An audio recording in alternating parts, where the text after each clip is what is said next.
giáo sư Michael Van về cái nội dung của thuyết trình hôm nay. Tôi nghĩ đó là một cái dạng tôn giáo học so sánh rất là đáng cần thiết trong cái nghiên cứu về tôn giáo. So thank you, Professor.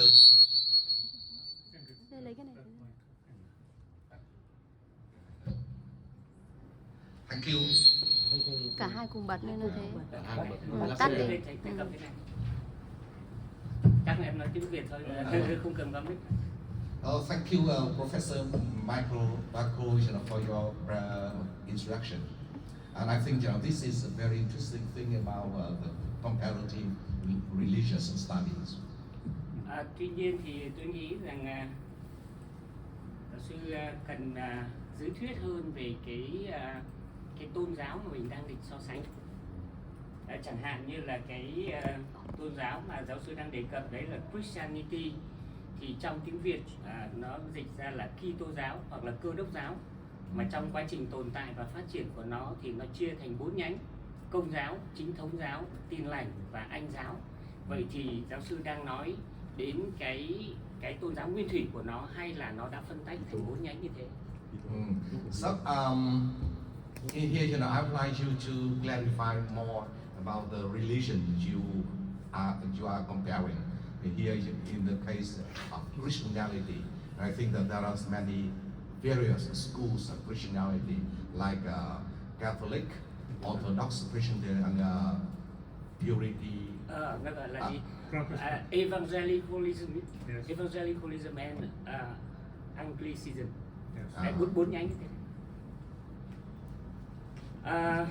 Thì không biết là giáo sư đang so sánh cái nhánh nào trong 4 nhánh đấy. So which of these schools of Christianity you are talking about? Bởi vì giữa cái kinh sách của 4 nhánh này cũng có những cái điểm khác nhau trong cái chủ đề mà chúng ta đang đề cập đến. Because the text of these schools talks about what we are discussing in different ways. Cũng tương tự cái khái niệm mà Phật giáo mà giáo sư đang đề cập ở đây, thì tôi nghĩ cũng cần phải làm rõ rằng đấy là Phật giáo nào: Phật giáo nguyên thủy hay Phật giáo phát triển, Phật giáo tiểu thừa hay Phật giáo đại thừa. Bởi vì kinh sách và cái sự lý giải về nguồn gốc vũ trụ, vạn vật và muôn loài giữa kinh sách của Phật giáo Bắc Tông, Phật giáo đại thừa và tiểu thừa là có khác nhau. And also the Buddhism, we have the Theravada and có thể dùng một cái từ and they have different views of the origin of the universe. Hinayana and Mahayana and Theravada. Thậm chí ngay trong các cái tông phái của Phật giáo Bắc Tông giải thích vũ trụ vạn vật và muôn loài cũng có khác nhau. They have different. Ngay trong Mahayana cũng có khác nhau. Different explanations of the origin of the universe. Nhưng tôi nghĩ là cả hai cái tôn giáo lớn này ấy, nó cũng đều kích thích cái trong nghiên cứu khoa học. Cái điểm chung là như thế, đều kích thích cái nghiên trong. But I think that both Christianity and Buddhism have one thing in common, that they stimulate, they encourage scientific inquiries.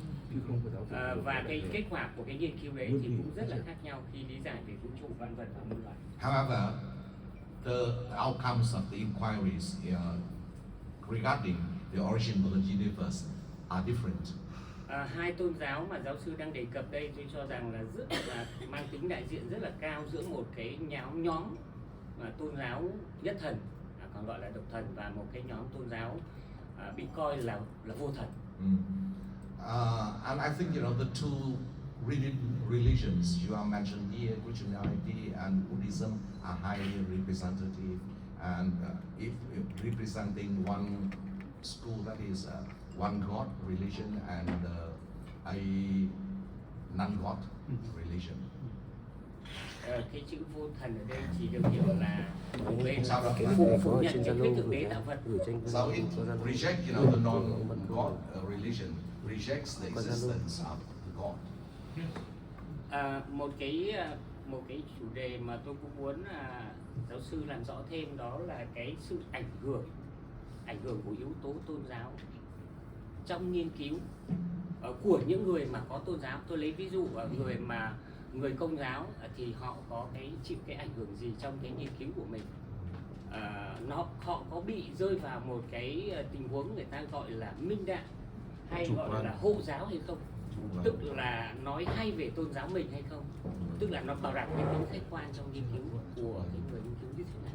So could you clarify, if there's any influence of religious influence on the scientific inquiry undertaken by different religious scientists?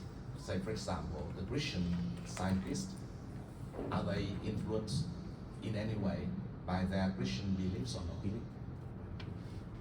Vâng, xin cảm ơn giáo sư. Thank you. Well, first of all, thank you for your thoughts. Trước hết là xin rất là cảm ơn về những cái suy nghĩ của ông. You are correct in pointing out that we are talking about diverse traditions, both in Christianity and in Buddhism. Và ông trình bày nêu một vấn đề rất là chính xác, đó là sự khác biệt, sự đa dạng trong các cái trường phái, trong cái truyền thống của Thiên Chúa giáo cũng như là của Phật giáo. The main, okay, so I will talk about the traditions in Christianity, a bit about the Buddhist traditions, but not much because I'm not an expert on Buddhism, which I admit. But about Christianity, obviously I know more. But for the sake of a presentation on the topic that we have, you have to synthesize. You have to simplify. You have to do some simplifications and generalizations. Otherwise, you could not speak about these topics from a Christian and a Buddhist perspective. So, if you put together a textbook, because this is about working on a textbook, right? So the textbook there will not be enough space to cover all traditions within Christianity and all traditions within Buddhism, but we will necessarily have to make some generalizations and then point out there are differences, and if you want to know more, consult these sources, But generalizations are necessary when you have a project like this. You cannot make a textbook without some simplifications and generalizations. Ở đây là chúng ta đang nói có cái sự đa dạng giữa các trường phái, nói giữa hai cái tôn giáo này, nhưng mà đây chúng ta cũng thấy rằng có một vấn đề đây, chúng ta đang bàn về cái vấn đề là cái quyển sách. Quyển sách chúng ta sẽ biên soạn được quyển sách. Thế thì trong khi mà biên soạn quyển sách ấy, thì chúng ta cũng phải chấp nhận một thứ, tức là chúng ta đơn giản hóa và đồng thời cũng hơi khái quát hóa vấn đề. Bởi vì trong một cái quyển sách như vậy, một cái giáo trình như vậy thì chúng ta không thể đi sâu một cái chi tiết về tất cả các cái trường phái của nó được. Chúng ta phải chấp nhận là một cái sự phải đơn giản hóa, và cũng có một phần vì nó đơn giản hóa cho nên cũng có phần là khái quát hóa. But to the degree to which it will be possible, we will try to include different voices within each tradition. We will try. Tuy nhiên chúng tôi sẽ cố gắng đưa và đề cập vào tất cả những ý kiến, những cái quan điểm khác nhau của các cái trường phái khác, tôn giáo khác nhau. And the textbook will begin with an acknowledgement of these limitations. So thank you for pointing it out. Và quyển sách đó thì đương nhiên chúng tôi sẽ mở đầu bằng cái chúng tôi sẽ xác nhận là những cái hạn chế trong cái quyển trong những cái nội dung trình bày trong này. Xin cảm ơn ông đã nêu vấn đề này ra. So in Christianity, you have the Catholic tradition, which has many Catholic churches. It's not just the Roman Catholic. It's Greek Catholic. It's several Catholic churches, but they are under the Roman Pope. Như vậy ngay cả trong Christianity này có rất nhiều những cái trường phái, ví dụ như là trường phái Cơ đốc giáo chẳng hạn, thì Cơ đốc giáo cũng rất nhiều những cái trường phái khác nhau, ví dụ trường phái La Mã chẳng hạn, thì chúng ta cũng phải trình bày ở đây tất cả mọi thứ thì là mang cái chất khái quát hơn, tức là chấp nhận một cái khái niệm chung, đó là theo trường phái gọi là Cơ đốc giáo La Mã. So Catholicism, then you have Eastern Orthodox Christianity, that's a big branch. Then you have the Protestant churches, and within Protestantism you have hundreds, maybe thousands of denominations, of small churches.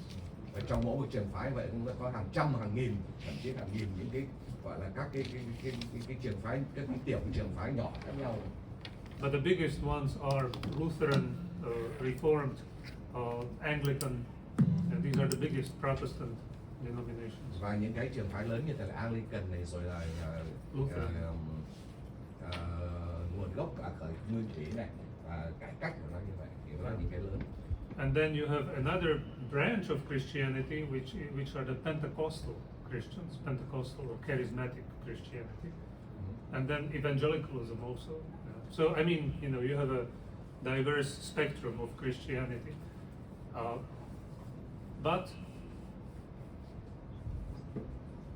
so there are Christians who are very conservative and who fear to engage with science because they are afraid that science may disrupt their theological view of the world. There is a section of Christianity like this. Có nhiều trường phái như vậy thì đó là sự thật, nhưng mà cái quan trọng nhất chúng ta thấy rằng thì trong cái Thiên Chúa giáo này ấy, thì cũng có những cái bộ phận rất là bảo thủ và họ không chấp nhận những cái giải thích khoa học đây, bởi vì họ nghĩ rằng là khoa học sẽ làm gọi là mất đi những cái đức tin của họ, những cái triết lý của họ.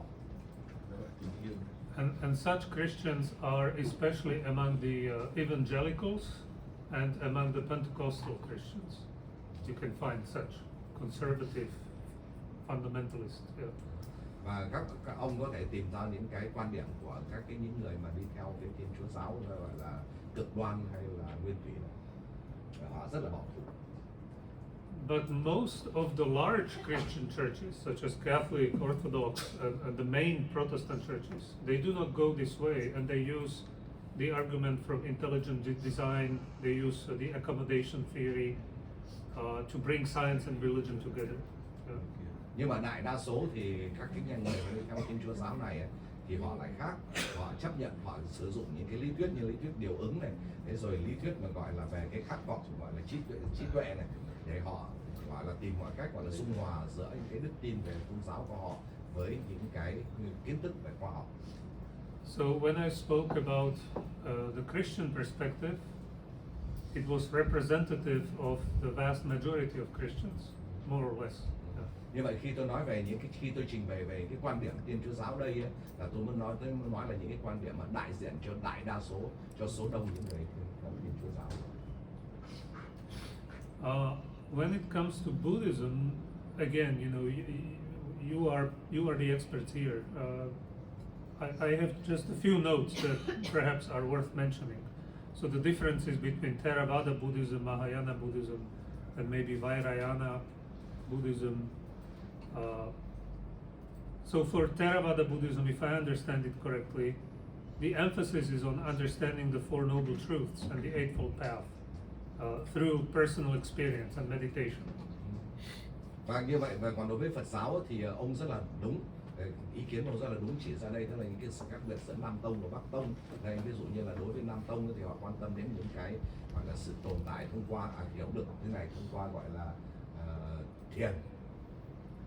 So the focus is more on the individual and his liberation from suffering, rather than understanding the nature of the universe. Và như vậy cái trọng tâm của họ ở đây tức là đi tìm hiểu được cái thoát khổ và cá nhân, mang tính cá nhân thoát khổ, chứ không phải là không phải trọng tâm không đặt vào vấn đề là hiểu biết về bản chất của vũ trụ. But my understanding is that the Mahayana Buddhism has a greater emphasis on understanding the nature of the universe and the relationship between different phenomena. Nhưng theo cách hiểu của tôi thì cái Phật giáo mà Bắc Tông ấy, thì họ lại nhấn mạnh chú trọng rất nhiều đến cái nguồn gốc của vũ trụ này, và để hiểu được, để tìm cách hiểu được cái nguồn gốc của vũ trụ. And even within the Mahayana tradition, there are various schools, right, of thought. So some Buddhist schools, such as the Yogacara and Madhyamaka schools, they have developed complex cosmological and ontological systems. Nhưng ngay cả trong cái trường phái Bắc Tông này cũng rất nhiều cái trường phái khác nhau, và họ có những cái quan điểm khác biệt về vũ trụ luận và cũng như là về bản thể luận. And these systems attempt to explain the nature of the universe and the relationship between different phenomena within the universe. Và họ có những cái cách giải thích khác nhau về nguồn gốc vũ trụ và các cái mối quan hệ giữa các cái hiện tượng trong vũ trụ. And then when you go to the Vajrayana Buddhism, here the focus is on the attainment of enlightenment through the use of tantra and visualization practices. Đối với các bạn thấy một cái trường phái tôn giáo gì nhỉ? Vayana. Vairayana. Tiểu thừa. Mật tông đấy. Tiểu thừa. Chú. Focus on. Yeah, focus on tantra, the use of tantra and visualization practices Mật tông. to attain enlightenment. Yeah, use tantra and visualizations. Để đạt đến cái sự giác ngộ. And so in this tradition, the relationship between science and dependent origination is not a central concern, but some Vairayana traditions have developed cosmological systems which attempt to explain the nature of the universe. Đối với những cái trường phái nhỏ nhỏ như thế này ấy, họ không quan tâm lắm đến vấn đề gọi là duyên khởi hay là nguồn gốc vũ trụ đây. But again, you know, I do not dare to consider this text as the final authority. These are just some preliminary ideas that I found, and you need to, you know, provide the sources. Your scholars need to help me. Nhưng mà tôi muốn nhấn mạnh là gì? Tôi không sử dụng những cái thông tin trong những cái tư liệu thế này để làm mang tính chất tức là quyết định trong đây, mà chỉ mang tính chất tham khảo bổ sung thôi. But the last part of your question, I think, is quite interesting. Nhưng mà cái câu hỏi cuối cùng của anh ấy nêu lên là tôi cho rằng là rất là tuyệt vời. Is it on? Để quay lại. Few people realize that almost all of the famous scientists of the 16th, 17th, 18th century in Europe were Christians, and many of them were priests, you know. So for example, Kepler was a priest.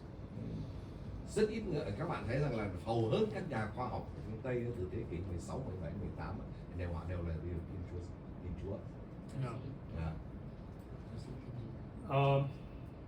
And even today, you know, even in the 20th century and the 21st century, when you look at physicists and astronomers, many of them are, if they are not Christians per se, they are theists, you know, at least theists. So they are, so like Einstein, Albert Einstein, he was born and baptized as a Christian, but then later on, you know, it would be more precise to call him a theist. So he believed in a God as a designer of the universe, but maybe not in the Christian sense, like a, you know, personal God to whom you pray, but rather a designer whom you admire because of the intricate laws that he put into the universe. But he was a theist. He was not an atheist. Yeah, Einstein. Not atheist. Not atheist. Not atheist. Như vậy thế là gì? Ngay cả những cái phần lớn các nhà mà gọi là về khoa học về vật lý và thiên văn học ấy, các bạn thấy rằng là cũng là những cái người mà xuất thân của họ đều là ảnh hưởng của Thiên Chúa giáo. Ngay cả Einstein cũng vậy thôi. Nhưng cái điều sau này thì họ là những người đi theo thần học. Thần học thì ví dụ như Einstein ấy, thì có tin rằng là could you say Einstein? Albert Einstein. Yeah. And he believe in a God who is the designer. Yeah. Ông ấy tin rằng là Chúa sẽ là cái người mà sáng tạo ra vũ trụ. Yeah. But not necessarily a personal God who wants to have a relationship with you and you should pray to him. That was not his view. Thế nhưng mà vấn đề là ông Einstein hay là gì? Ông cũng tin rằng là có một cái mối quan hệ trực tiếp giữa bản thân mình với Chúa. And today, when you go to Oxford, Cambridge, you know, you have people like John Lennox. John Lennox, he's, I believe, an Oxford professor of mathematics, one of the most brilliant minds, and he's a professing Christian, and he says himself that it is Christianity helped him understand his scientific endeavors more deeply. Và nếu như hôm nay các bạn đến Đại học Oxford, các bạn thấy có một nhà khoa học rất là nổi tiếng, nhà toán học rất là nổi tiếng, gọi là John Lennon. Ông này là một giáo sư về toán học rất là nổi tiếng, và chính ông đã nói rằng là chính cái tư duy, cái triết lý của Thiên Chúa giáo này ấy, là giúp cho ông ấy phát triển được cái tri thức của ông và cái trí tuệ của ông. Another one is Alistair McGrath. He's also very known, famous in the West. Alistair McGrath. he began as a biologist, molecular biologist. He got his PhD in Oxford from molecular biology. So highly educated scientist. And then he got his second PhD in theology. Còn cái ông thứ hai đó là ông what's the name? His name? Alistair McGrath. Alistair McGrath, dạ. Ông cũng là đầu tiên ông ấy xuất phát là từ một cái người về một chuyên gia về sinh học phân tử. Thế nên sau đó thì ông ấy lại làm một cái luận án tiến sĩ khác về thần học. Đấy, ông cũng người rất là tuyệt vời. And you have many instances like this, many. Có rất nhiều những cái ví dụ như thế này. If you want, I can, next time, tomorrow, I can bring you a list of 20 famous scientists who are, Christians. But I can also find scientists who are Buddhists, who are quite famous. In fact, I've prepared for you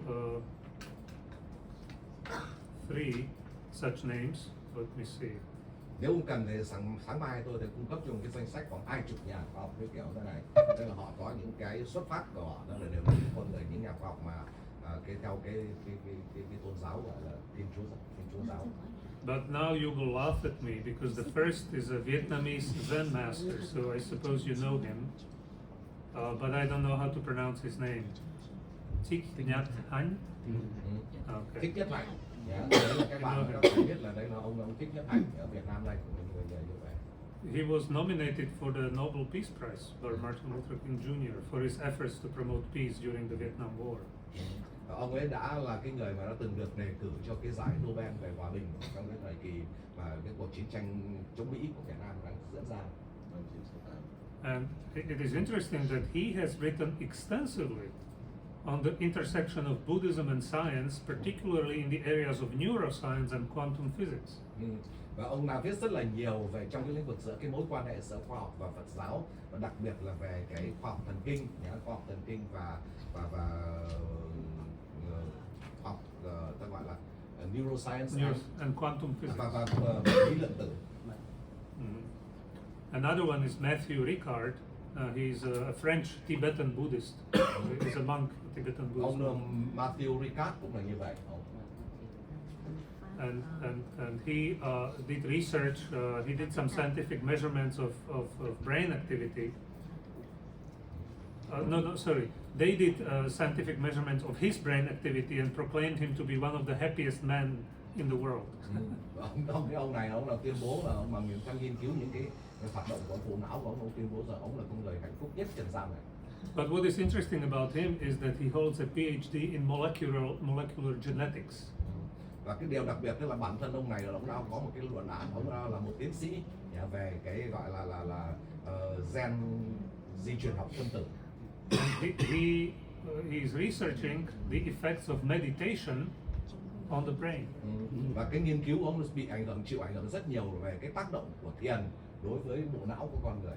Yeah, and that's a specifically Buddhist emphasis. That's a Buddhist contribution to scientific understanding. Và đây có thể là một trong những cái bằng chứng mà nói về cái tác động, những cái đóng góp của triết lý và Phật giáo đối với cái hiểu biết về khoa học. Right. So just a few examples. Và đây chỉ là một vài ví dụ tôi muốn trình bày như vậy.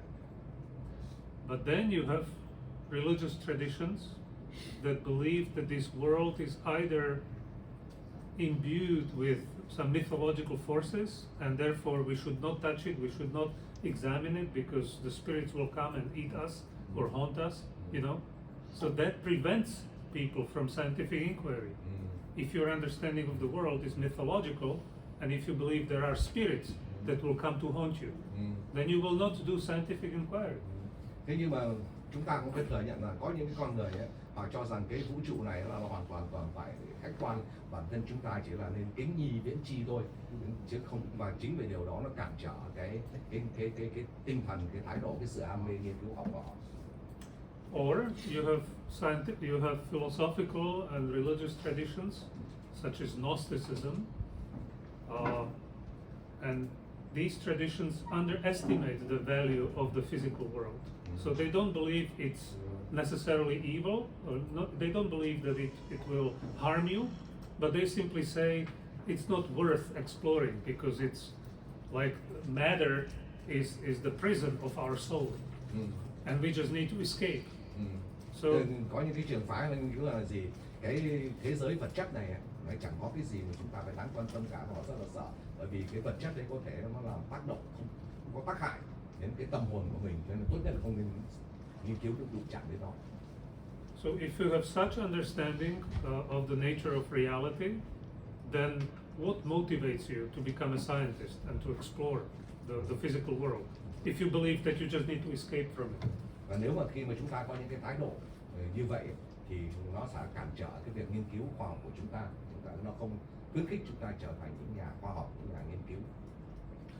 And this is where Buddhism and Christianity have a common emphasis, because they both want to be engaged in this world. They both want to know more about this world. Và đây là một cái điều rất là thú vị chung, điểm chung rất là thú vị giữa Thiên Chúa giáo và Phật giáo, vì cả hai cái trường phái tôn giáo này ấy, đều muốn nhấn mạnh đến việc của chúng ta, tức là muốn nhập thế, tìm hiểu cái thế giới này, tìm hiểu cái vũ trụ này. So that's maybe an important lesson for us to remember. Và có lẽ đây là một cái bài học rất là quan trọng cho bản thân chúng ta cần phải ghi nhớ. Our life view or our world view influences how we think about the world. Chính cái quan điểm, cái nhân sinh quan, cái vũ trụ quan của chúng ta, cái nhân sinh quan của chúng ta ấy, nó tác động đến cái cách tư duy của chúng ta về thế giới. So religion can either prevent you from studying the world, or it can encourage you, depending on your worldview. Như vậy tức là tôn giáo hoặc có thể sẽ cản trở các bạn, sẽ gọi là làm cho các bạn nặng lòng không muốn, cản trở các bạn không muốn tìm hiểu thế giới, nhưng đồng thời nó cũng tôn giáo cũng có thể khuyến khích các bạn, khích lệ các bạn tìm hiểu về thế giới này. Thank you again. Rất là cảm ơn anh.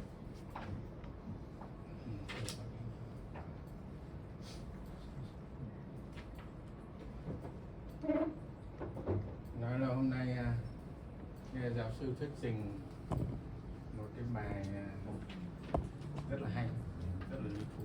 I find your lecture, today's lecture, so interesting. 5 vấn đề này đều là những vấn đề lớn. The 5 study questions here are 5 major issues.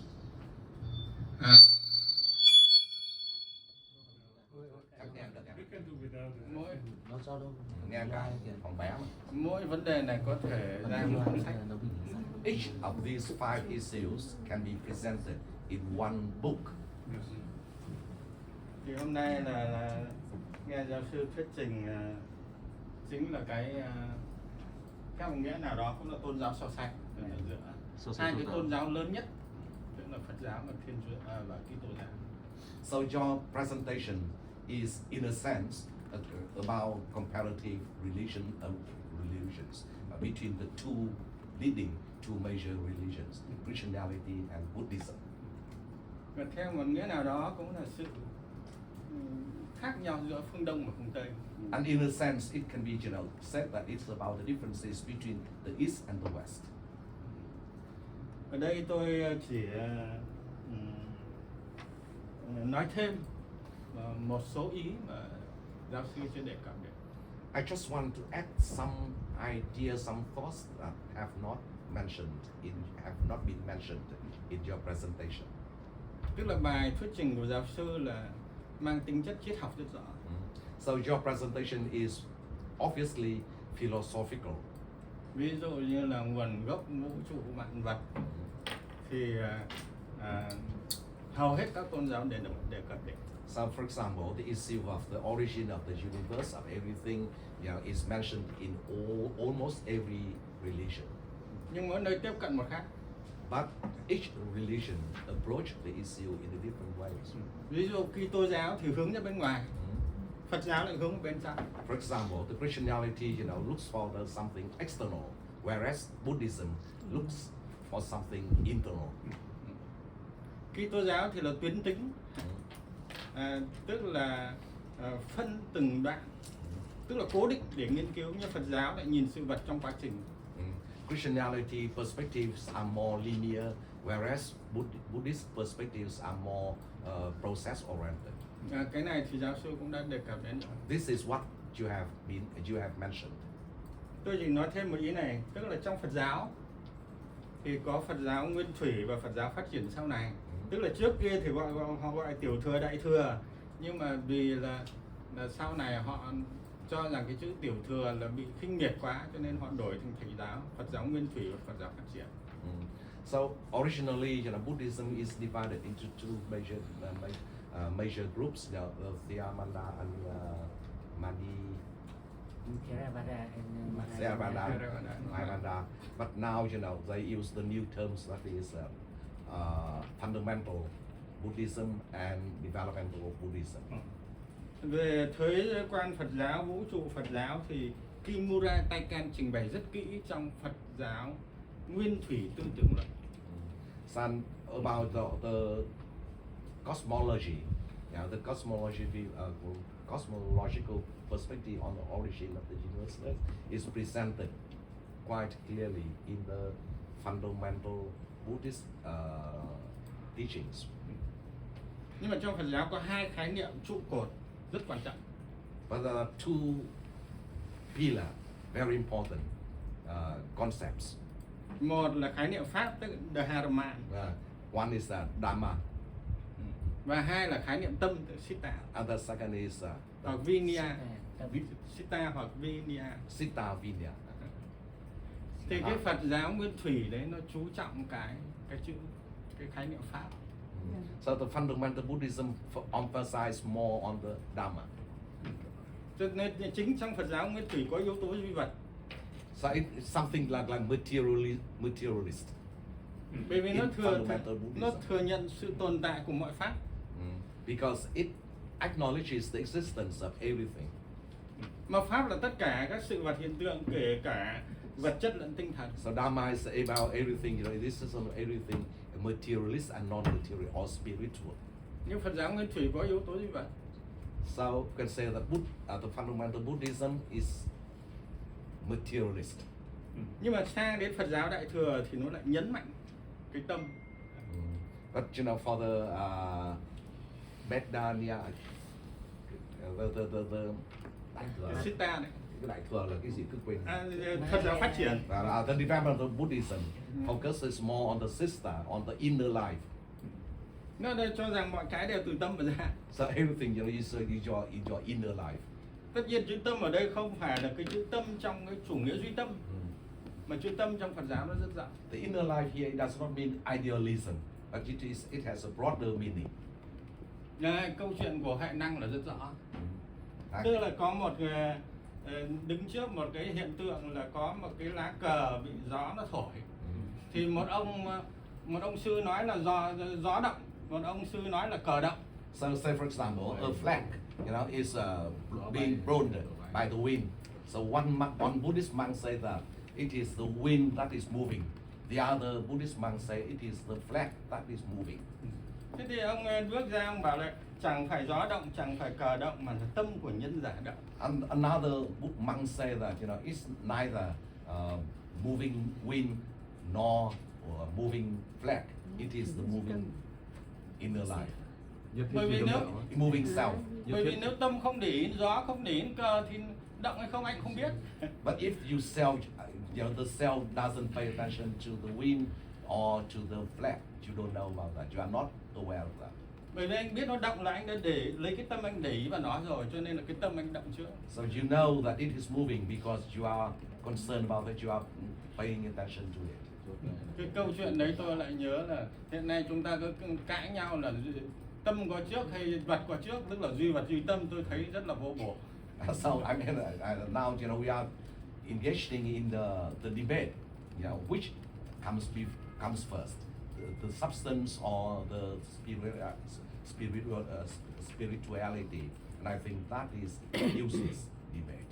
Cái điểm thứ hai tôi muốn nói Chicken or egg, an egg. Cái điểm thứ hai tôi thấy thế này, tức là tất cả hầu hết rất nhiều nhà khoa học chân chính với đời lại đi vào tôn giáo. The second point I say that most of the true scientists have some connection, some engagement with religions. Newton cuối đời rất thích kinh thánh, đọc kinh thánh. Say for example, Newton, by the end of his life, was so much interested in the Bibles. Thì điều này có thể lý giải được. Bởi vì thế giới này là vô cùng tận. This is explainable because you know this world is endless.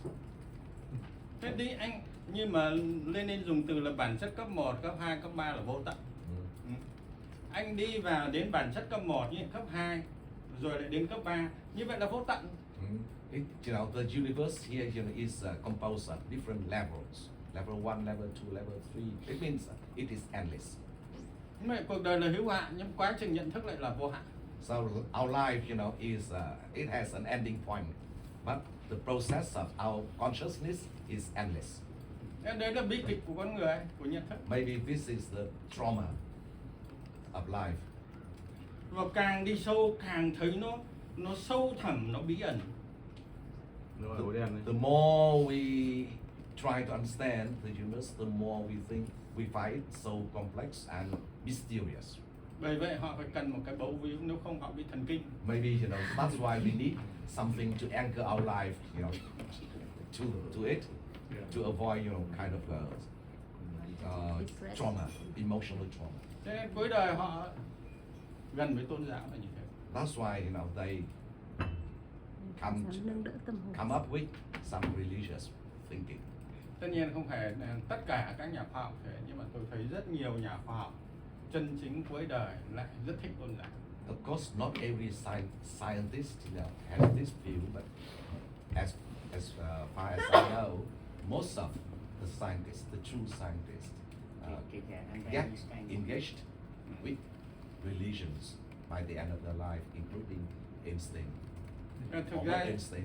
Thực ra chúng ta nghiên cứu Marx, Engels, Lenin, như tôi thấy Engels cuối đời rất nhiều tư tưởng gần với tôn giáo. Even you know Engels, you know, they're a friend of Marx. You know, by the end of his life, he was so deeply engaged with religions. Cái tư tưởng của nhà Phật cái gì có sinh và có diệt thì cũng là tư tưởng của Marx. The Buddhist view that anything that has the beginning should have an ending is also we can find this idea in Marxism. Bởi vì Marx cho rằng chủ nghĩa tư bản không phải là cuối cùng, chỉ là một cái giai đoạn tạm thời. Because Marx argues that capitalism is transitional. Thì đấy là một số ý trao đổi thêm với giáo sư. Xin cảm ơn. Something I'd like to share with you. Thank you. Thank you. Your ideas are very valuable to this discussion. Những cái ý kiến mà anh vừa mới trình bày lên như vậy là tôi nghĩ là rất có giá trị để cho chúng ta cùng thảo luận.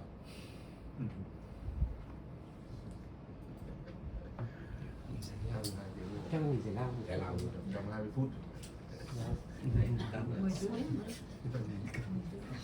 Break. Đây là không phụ thuộc vào khách quan mà phụ thuộc vào chủ quan. We have some questions. So we have a break now? Yes. Okay. Thank you very much. Chào mừng ông. Rồi các thầy cô